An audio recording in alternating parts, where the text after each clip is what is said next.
हाय, मेरा नाम है आशीष और आप देख रहे हैं दी ललन टॉप। एक बार फिर शुरू है हमारा प्रोग्राम जिसका नाम है सोशलिस्ट। कौन सा चुनावी वादा लोगों को खटका और किस वीडियो पर उनका दिमाग अटका, सब की बात बताएंगे विस्तार से। लेकिन सबसे पहले करेंगे बात आज के शो में क्या है खास।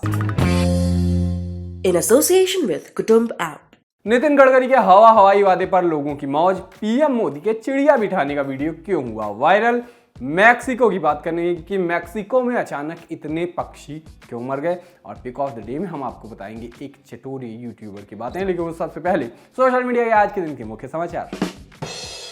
पहली सुर्खी जुड़ी है मैक्सिको से। मैक्सिको से एक वीडियो सामने आया है जिसने वैज्ञानिकों को हैरान परेशान कर दिया है। वीडियो में देखा जा सकता है कि सैकड़ों पक्षियों का एक झुंड अचानक से धरती पर गिर जाता है और इनमें से कईयों की मौत हो जाती है। मामला कहाँ का है? उत्तरी अमेरिका के कुआउटेमोक शहर का बताया जा रहा है। ये मामला 7 फरवरी का बताया जा रहा है। घटना में पीले सिर वाले सैकड़ों ब्लैकबर्ड पक्षी अचानक से आसमान से गिर जाते हैं।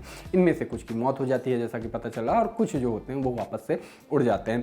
वीडियो आने के बाद से पूरी दुनिया हैरत में है। जिस घर पे ये सारे पक्षी गिरे वहाँ पास के एक सीसीटीवी में पूरी घटना कैद हो गई। वीडियो इंटरनेट पर काफ़ी चल रहा है। वीडियो सामने आने के बाद लोगों ने इसका जिम्मेदार 5G और रेडिएशन को बताना शुरू कर दिया, दावे किए।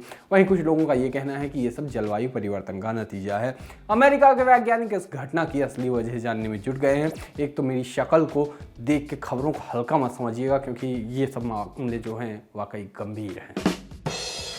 दूसरी सुर्खी कंट्रोवर्सी कमाल राशिद खान यानी कि KRK से जुड़ी है। जिन्हें याद नहीं आ रहा हो कि ये भाई साहब हैं कौन, तो उनको बता दें कि ये वही महान कलाकार हैं जो फिल्म में एक विलेन में 1.5 मिनट के रोल के लिए याद किए जाते हैं। अब आप कहेंगे कि देशद्रोही फिल्म का क्या, तो जवाब है कि उस फिल्म को तो ग्रेसी सिंह भी नहीं याद रखना चाहती होंगी। वो भी सोचती होंगी कि मुझे लगान के लिए मत याद रखो, दूरदर्शन वाले इंतजार और सही के लिए याद रख लो, पर प्लीज़ उस फिल्म का नाम मत याद दिलाओ। वैसे हमारे इंतजार और सही कहते ही जो लोग एकदम नॉस्टैल्जिक हो गए हैं वो कमेंट बॉक्स में आके बता सकते हैं कि क्या सीरियल याद दिला दिया भाई। इस टाइप की बातें कमेंट बॉक्स में कह सकते हैं। हाँ, तो गुरुवार को KRK ने एक ट्वीट किया जिसमें लिखा, आज मैं वचन लेता हूं कि अगर 10 मार्च 2022 को योगी जी की हार नहीं हुई तो फिर मैं इंडिया कभी वापस नहीं आऊँगा। जय बजरंग बली। इस ट्वीट पर लोगों ने कई तरह के रिएक्शन दिए। एक यूजर ने लिखा कि योगी जी के वापस आने या ना आने से देश या प्रदेश को क्या फायदा नुकसान होगा, ये आंकलन करना मुश्किल है। हाँ, अगर आ गए तो ये देश आपकी जैसी महान विभूति को खो देगा, ये अपूर्णीय क्षति है। एक यूजर ने और लिखा कि KRK को उनके पुराने दिनों की याद दिलाते हुए कहा कि साल 2014 के लोकसभा चुनावों के नतीजों के बाद KRK ने वो जो शोएब अख्तर के साथ एक फोटो शेयर करते हुए लिखा था कि मोदी जी जीत गए हैं, इसलिए मैं शोएब अख्तर के साथ हमेशा के लिए भारत छोड़कर जा रहा हूँ। ये तस्वीर शेयर करते हुए लिखा गया कि जनाब आप 2014 में ही मोदी की जीत पर भारत छोड़ चुके हैं, मतलब देश ना सही ट्विटर ही छोड़ दे तो और किसी का पता नहीं, भाई जरूर खुश होंगे। वैसे भाई ये देखते नहीं होंगे, ये सब कहाँ भाई के पास टाइम है। तीसरी सुर्खी बीजेपी की युवा नेता तेजस्वी की। आज तेजस्वी सूर्या ने एक वीडियो शेयर किया जिसमें वो अपनी कार में लखनऊ से कन्नौज जा रहे हैं। वीडियो शेयर करते हुए तेजस्वी ने लिखा कि योगी जी के एक्सप्रेस वे प्रदेश में लखनऊ से कन्नौज जा रहा हूं। बस यहीं से लोगों ने उनकी मिस्टेक पकड़ी। लोगों ने कहा कि जिस रोड पर फर्राटा भर रहे हैं उसका निर्माण तो अखिलेश यादव ने किया था। इसके अलावा जिस कार में वो जा रहे थे उसमें राहत फतेह अली खान का गाना बज रहा था। दोनों बातों को लोगों ने मिला दिया। बज रहे गाने जैसे ही तेरे वीडियो के दरिया में उतरना भी जरूरी था टाइप बातें कही। एक यूजर ने लिखा कि पहली बात तो ये कि रोड अखिलेश यादव ने बनवाया है, और दूसरी बात ये पाकिस्तानी सिंगर राहत फतेह अली खान के गाने सुन रहे हैं। इसमें कुछ गलत नहीं है, लेकिन ये इन लोगों की राजनीति के खिलाफ है। मतलब इन यूजर ने तो एकदम तूने जब कार एक्सप्रेस वे पर निकाली होगी बनाने वाला भी याद तो तुझे आया होगा टाइप बात कह दी। एक अन्य यूजर ने कहा कि हाईवे अखिलेश यादव ने बनवाया, गाना पाकिस्तानी सिंगर गा रहे हैं, लेकिन तारीफ योगी जी की करेंगे। केवल तेजस्वी लोग ही ऐसा कर सकते हैं। एक और यूजर ने लिखा कि झूठ बोलना भाजपाइयों की फितरत है। जिस आगरा लखनऊ एक्सप्रेस वे पर तुम रफ्तार भर रहे हो वह अखिलेश यादव जी ने बनवाया है। 10 मार्च को तुम्हारे झूठ का सूर्य अस्त होगा, ऐसा लिखा। वैसे अगर कोई आम इंसान किसी पाकिस्तानी सिंगर के गाने सुन ले तो नेता लोग उसके ईयरफोन के तार अपने दांतों से काट देते हैं। मतलब माहौल ऐसा बना दिया है, और खुद जैसे गाने वाने सुनते हैं। हम तो इतना ही कहेंगे कि राजनीति के चक्कर में आप कुछ भी कराइए, अपना कटवाइए मत ईयरफोन। शो में आगे बढ़ते हैं, करते हैं बात आज के दिन के और बड़े ट्रेंड्स की। यूपी चुनाव में नेता लोग ऐसे ऐसे वादे कर रहे हैं कि जिनको सुनकर एलियन भी अपना वोटर आईडी कार्ड बनवाने के लिए हजरतगंज चौराहे पर घूमते नजर आ सकते हैं। कोई करोड़ों को रोजगार दिला रहा है तो कोई बिजली बिल फ्री करा रहा है। अभी तक के सभी वादे धरातल से जुड़े हुए थे, लेकिन अब बीजेपी के नेता ने एक हवाई वादा कर दिया है। हवाई मतलब हवा से जुड़ा हुआ वादा। ताजा मामला केंद्रीय परिवहन मंत्री नितिन गडकरी के एक वादे से जुड़ा हुआ है। नितिन गडकरी ने मंगलवार को यूपी के प्रयागराज में एक जनसभा के दौरान बयान दिया कि प्रयागराज में रोड के ऊपर से हवा में चलने वाली बस चलाई जाएगी।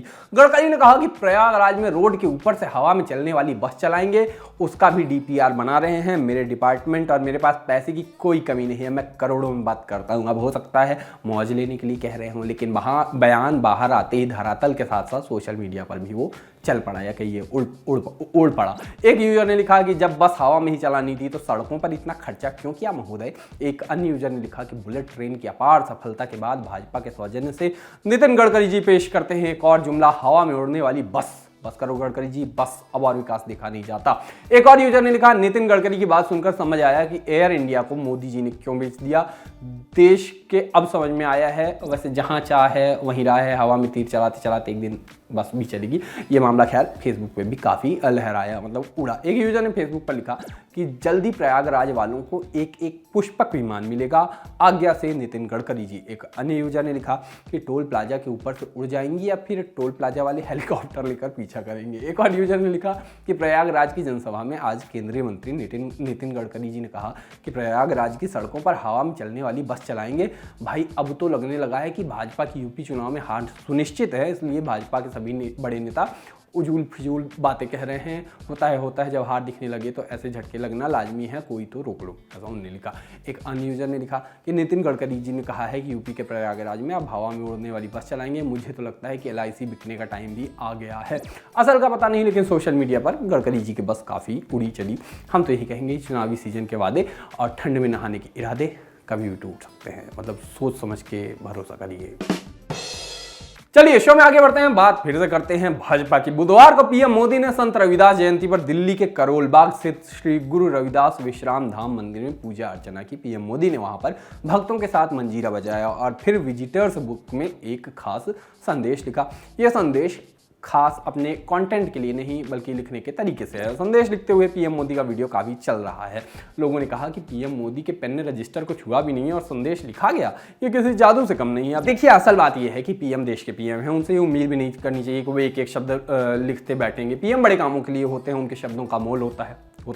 कागज का टुकड़ा जैसे शब्द वो अगर कह दे तो देश पूरा वो ATM की लाइन में लग जाता है, आपने देखा ही है। तो हुआ ये करता है कि उनका संदेश पहले से ही लिखा रहता है, वो बस चिड़िया बिठा देते होंगे। अगर आपको चिड़िया बिठाना नहीं जानते, मतलब नहीं पता, तो ये जानिए कि हमारे एक मास्टर जी थे जो साइन करने को चिड़िया बिठाना कहते थे। इसीलिए अक्सर पीएम की विजिटर बुक्स में लिखी बातों की फोटोज आती हैं और लोग कहने लगते हैं कि अरे ये हैंड राइटिंग अलग है, पिछली बार जो फोटो आई थी उसकी हैंड राइटिंग अलग थी।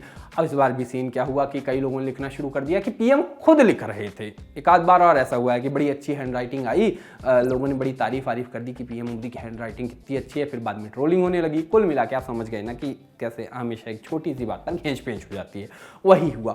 एक यूजर ने लिखा कि अगर अब भी किसी को शक हो कि मोदी जी ईश्वर के अवतार नहीं हैं तो इस वीडियो को देख लें, ऐसा चमत्कार तो केवल अवतार ही कर सकते हैं। एक अन्य यूजर ने लिखा कि नैनो चिप लगा हुआ कॉन्टैक्टलेस पेन से साहब लिख रहे हैं। इसकी विशेषता है कि ये मन की गति से मन की बात को मनोवांछित भाषा में मनोवांछित सतह पृष्ठ हवा जल व अग्नि पर बिना स्पर्श किए लिख सकता है। इसे मेक इन इंडिया के तहत देश में ही विकसित किया गया है। भारत का भविष्य इसी से लिखाएगा। यह तो हुई एक पक्ष की बात। दूसरे पक्ष की बात भी आपको बता देते हैं।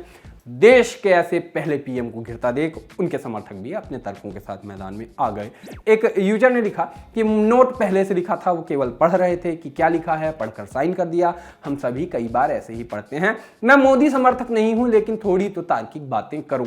एक तो ये जो सोशल मीडिया पे चलता है ना, वैसे तो मैं किसी पार्टी का समर्थक नहीं हूं लेकिन मैं ऐसा कहना चाहता हूं। मतलब लोग क्यों डिस्क्लेमर लगाते हैं भाई, अपनी बात रखने में क्या ही डर। एक यूजर ने लिखा कि मोदी विरोध का अब यह आलम हो गया है कि अच्छे खासे पढ़े लिखे लोगों की मति भ्रष्ट हो चुकी है।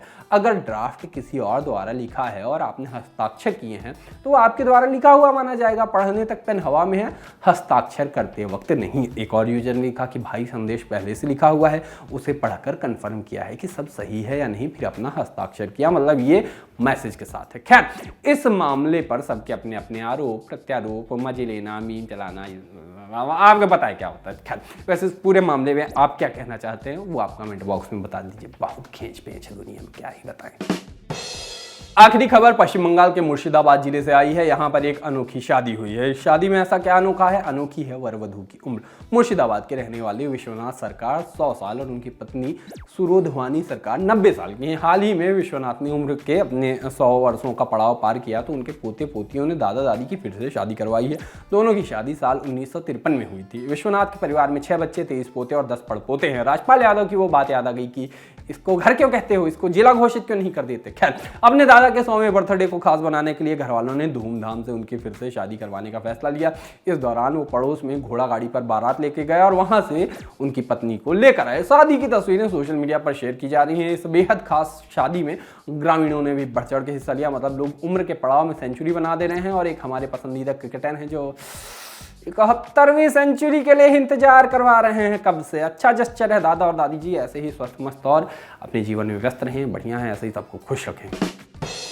सोशल लिस्ट में अब बारी है पिक ऑफ द डे की। और पिक ऑफ द डे में आज हम बात करेंगे एक चटोरे यूट्यूबर की। इस चैनल का नाम, मतलब इस यूट्यूबर के चैनल का नाम वेजी पाजी है। हमारे देश में असली टैलेंट गाँव में और असली स्वाद गली नुक्कड़ की दुकानों में छुपा हुआ है। ये चैनल उसी स्वाद को लोगों के सामने लाता है। इस चैनल पर देश के बेस्ट स्ट्रीट फूड की जानकारी मिलती है। चैनल काफ़ी मशहूर और इसके करीब 23 लाख सब्सक्राइबर्स हैं। तो अगर आप भी खाने के शौकीन हैं तो ये चैनल आपके लिए किसी ट्रीट से कम नहीं है। फटाक से घूम आइए वेजी पाजी के यूट्यूब चैनल पे।